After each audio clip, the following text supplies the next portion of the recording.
Hi, and welcome back to another segment of Ask a Trainer. Today I'm here with Master Trainer Jeff. Today's question is, should I always alternate between leg day and chest day?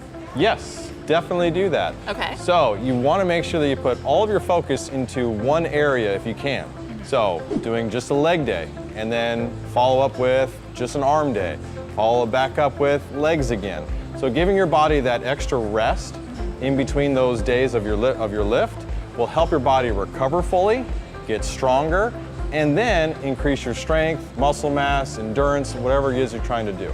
Say I don't have a lot of time to go to the gym. Can I combine them? You can combine them, that's totally fine. However, you're gonna need more recovery time in order to be able to do those exercises again. So, give and take. Which one do you wanna do? You wanna be at the gym 5 times a week, really get each exercise for each muscle group there?